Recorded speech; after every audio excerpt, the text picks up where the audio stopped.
We're rolling. 3, 2, 1. Hello, everyone. Thank you for joining this virtual class. My name is Eric Rush, and I'm the founder of the Student Mentorship and Core Building course entitled Here, There Are No Wrong Answers, Just Better Solutions. If you're here today, it's because you have graciously signed up to be a mentor of our unique program.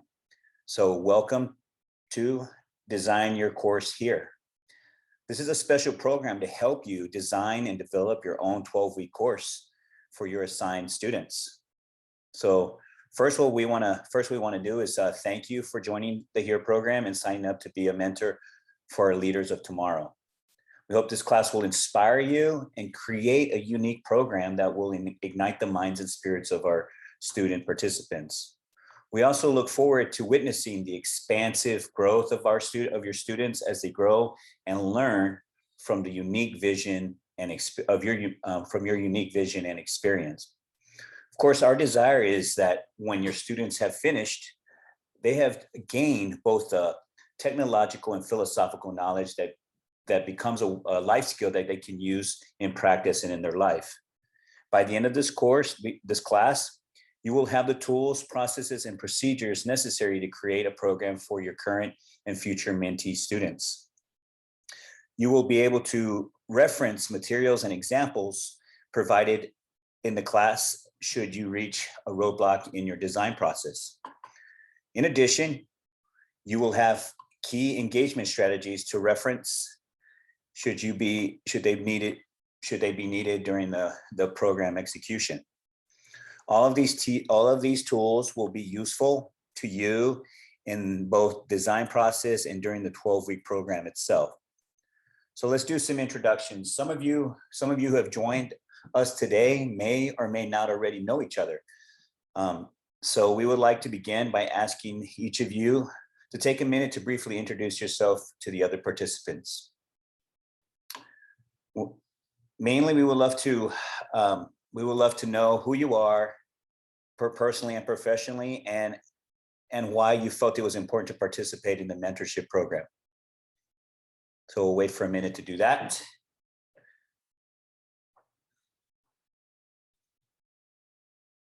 Awesome. Hey, John, how are you? It's good to see you again. I'm glad you participated in this program. Courtney, good to see you. You're going to do fantastic. I'm sure your students gonna love you. Right, John. Hey, thanks for signing in, man. We want you to we want to see what you got, man. I know you're a crazy guy, so we want to see the inventiveness that you have.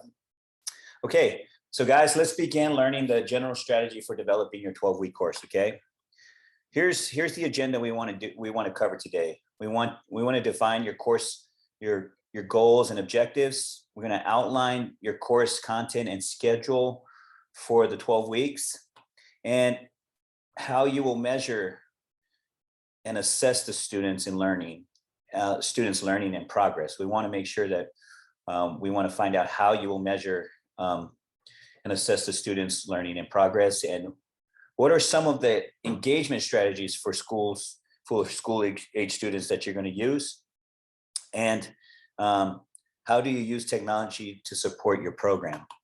Okay, the first step would be to define the course goals and objectives. So let's start by determining your product and service. Remember, your program should be about creative problem solving and should be about giving an opportunity for you and your student to find your own makerspace with one another. And with the use of mind mapping, concept mapping, and argument mapping, we know that with you, the students will go on a journey of exploration. So let's take a look at this quick video about concept mapping real quick. How to create a concept map. What is a concept map? A concept map is a visual way to organize thoughts and make connections between ideas. How can I use a concept map? You can use a concept map to brainstorm and organize ideas, create an outline for an assignment, or test your knowledge in review for exams. How do I make a concept map? By following these 7 steps. Step 1. Start by identifying the main topic and brainstorm everything you know about it. Use all relevant content from lectures, texts, and other course material. Step 2. Organize your information into main points. Step 3. Start creating your map. Begin with your main topic, then branch out to major points and supporting details. Step 4. Review your map and look for more connections. Use arrows, symbols, and colors to show relationships between ideas. Step 5. Include details. Definitions, equations, and diagrams are all useful. Step 6. Analyze and improve your map. Ask yourself, how do these ideas fit together? Have you made all necessary connections? Is the map accurate, logical, and detailed? Step 7. As you learn more, update your concept map to reflect your better understanding. Try talking out loud about your concept map. Ask yourself, can I describe the connections between these ideas? Following these 7 simple steps will allow you to create a concept map to help you study. For more information, get in touch.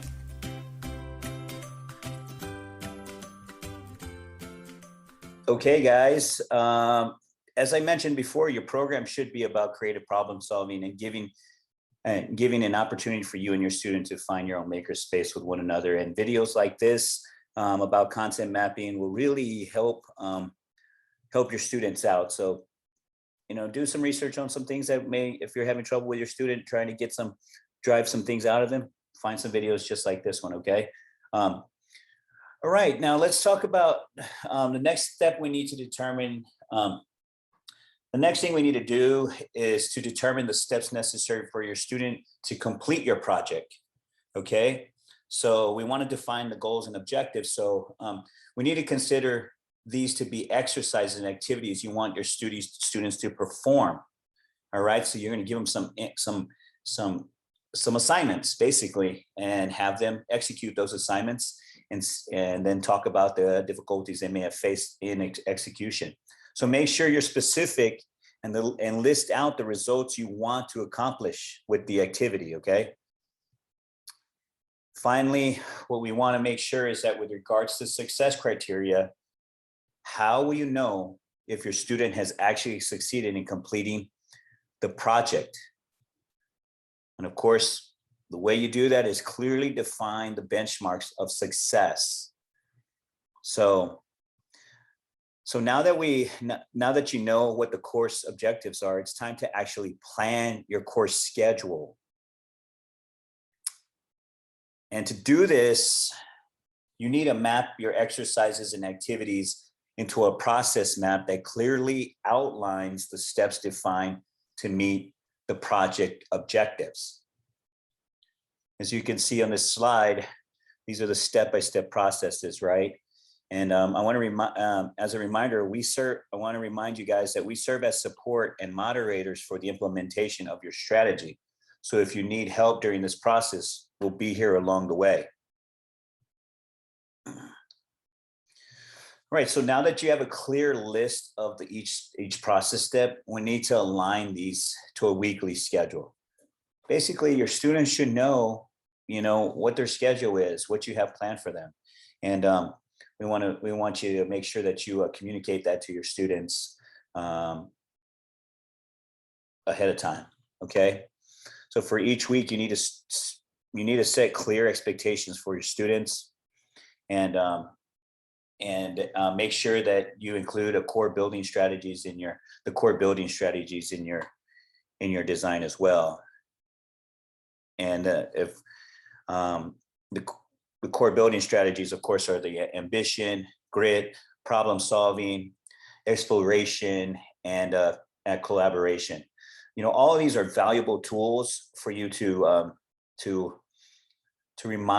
get your students engaged. There are subtopics with ambition, define progress, goal setting, visualization, and in grit, there are defining conflict. What is conflict?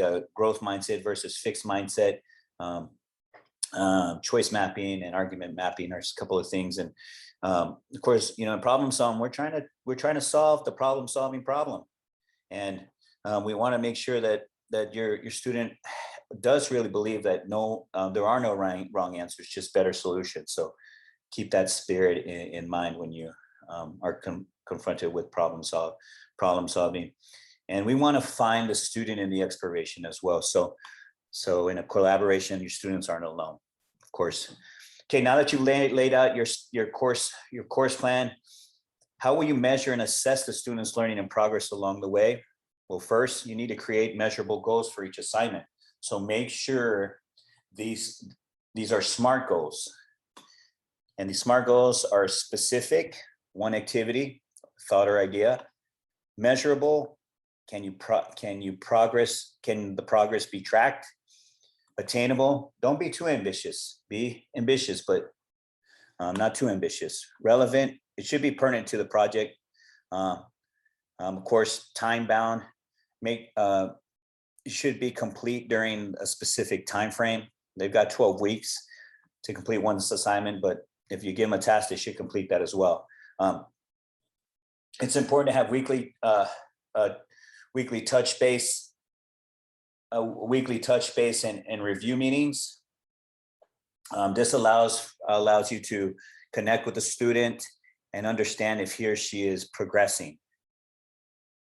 And provide formal reviews and feedback on the assignment. Make sure that the feedback is constructive and helps the student find better solutions. Remember, there are no wrong answers. Here are some engagement strategies you can use with your student. Be selective of what you do together. We know you have a busy schedule, so be selective. Get to know your student personally. Ask questions about them. Ask them how their day was. Use constructive criticism, of course, and remember, your students will know that you have commitments that are very important outside of this commitment you made with them. Here are some examples of technology that you can use to support your program. Okay, you can use chat messaging, video meetings, online submissions, and video references. Now, I'd be a word of caution. I would say I'd use your own discretion if you feel like giving out your number and stuff like that. Your privacy is still important, and we just want you to know that as well. And so here's what I want you to remember, that we are here for you throughout the program design, also through the execution and the conclusion. Additional reference material will always be available. Reference materials, you'll have additional reference materials and information, and will be provided on the program platform as well. You can find that there. We want to thank you for your commitment to the leaders of tomorrow. Have fun and enjoy this experience. And let's see, here's a handout that I want to send to you. And I'm going to go ahead and send this to you through email right now. I want to thank you, GL, for taking the time to attend this class. Good luck on your design course. And if you have some questions, let me know. Right now. Yeah, sure. Hey, I do. Hold on. Let me see who's got a question here.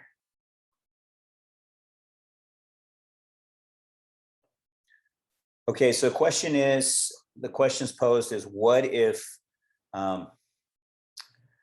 student doesn't show up for class, like doesn't show, he's honored a commitment but doesn't show up? This is a full participation program, so I would heavily encourage that you speak with their parents and tell them that you've sacrificed the time and commitment to be a part of this program, and it's important. Of course, you need to use your own discretion and listen to what's going on, and be empathetic, I would suggest. And if you feel that things aren't going well, then you have the full discretion to end the relationship anytime you want. Just use your own discernment for that. Okay, the second question is, how hard should you make it? Well, I mean, you're dealing with kids from 12 to 17. So I would suggest that you kind of ask them questions about how they're doing in school.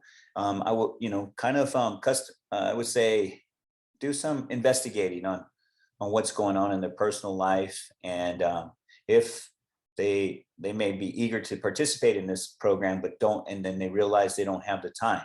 So when you have your student in front of you the first time, I would suggest that you actually investigate, do your due diligence, and make sure that they're in it, because your time is valuable, and the sacrifice and commitment that you're making is valuable, and sometimes at an early age they may not understand that, but I would definitely also talk to their, of course, talk to their parents and let them know how important it is to you, and remind them that you're making that time and commitment for their son and daughter, and that you have certain expectations that need to be met too.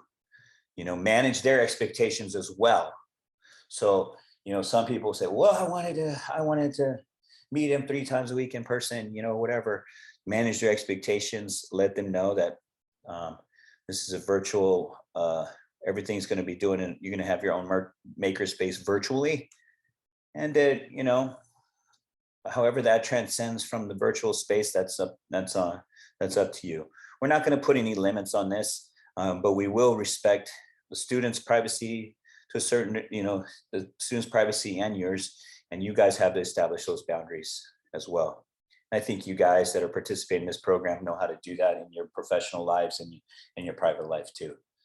So, any other questions? Okay, hey guys, I want to thank you again for attending this class, and again, good luck on your design program.